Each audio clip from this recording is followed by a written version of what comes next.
Good afternoon. This is Ask DeFacto review program. We will update you for last week about economic situation, political situation, and most importantly about pandemic situation in Mongolia.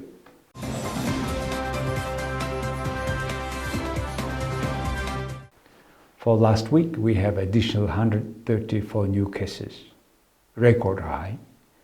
That is average 19 a day. Ulaanbaatar became the largest center with 279 infected cases, and Siling, the Ayamak in the northern border, 217. The remaining 7 Ayamaks have almost no change. That's good news for last week. Now we have total 10 so-called clusters or centers, 7 administrative Ayamaks, Sarang Resort, National Center for Communicable Disease, and now we have one more hospital, which is General Hospital in Bayinzurg district, one of 9 districts of Ulaanbaatar city.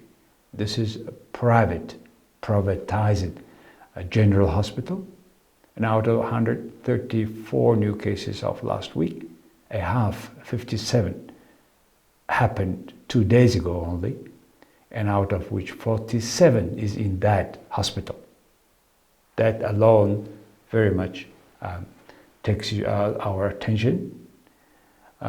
605 total infected cases inside of the country now, out of total 1,069 total detected cases in Mongolia. The rest, or 464 of them, were brought by special charter flight passengers, and out of which the government organized 3 charter flights for a while for last week, and 10 of their passengers are positive, so added to this number to 464. So far the country have tested almost 410,000 people, around 10,000 a day with PCR test, and now out of around more than 1,000 people, 476 are treated in hospitals, 584 are recovered, 0 death, which is good news, and out of this infected, 22 people are medical workers. That takes special attention, and out of which this 22, NCCD 17 and Central Military Hospital 5. And Mongolia have shifted back at the level of alertness. It was put back to orange, now it put back to red after all these cases, in particular this 134 cases for last week. So we have now another 2 weeks lockdown till January 6th in the morning, and by now it's a complete lockdown, and only permitted cars or people of certain professions or sectors are permitted to work. However, public transports work for certain hours in the morning and the evening, for those people who have no car and who are in the bracket of those special professions. So these cases with medical workers positive COVID cases causes a lot alertness also. Problems with sanitation of this NCCD.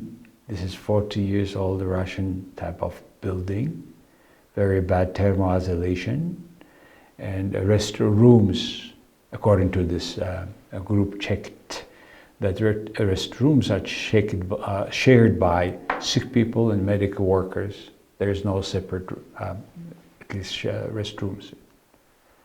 On the economic front, Mongolia back to this high alertness. So it's total alertness, we call it, and it's a big lockdown for almost all businesses. Bad news. Many businesses are already closed for last 40 days. So you can imagine how many jobs are lost, in particular in small, medium enterprises, and particular for those people who are working daily and getting paid daily.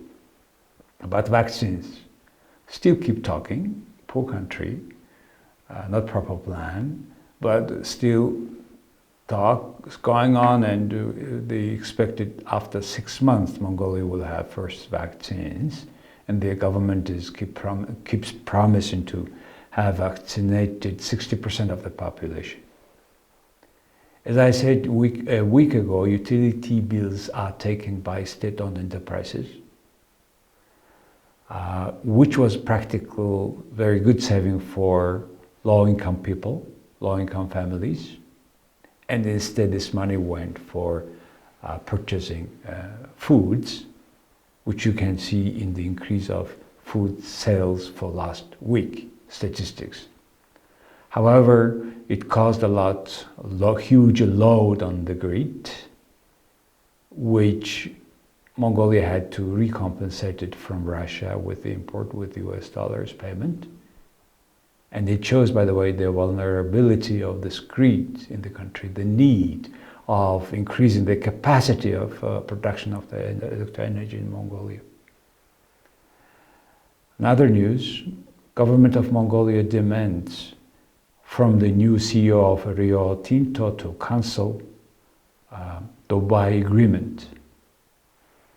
By this agreement, it was OT tax debt to the tax due, huge tax due was forgiven. So Mongolian government is, now this government is demanding a cancellation of that agreement.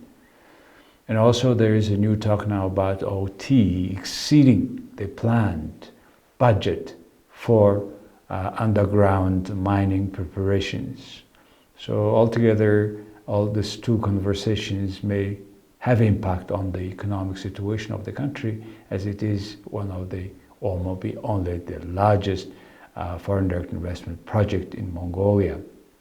For those who doesn't know, OT is the largest, one of the largest worldwide, largest copper concentrate, which is already being produced.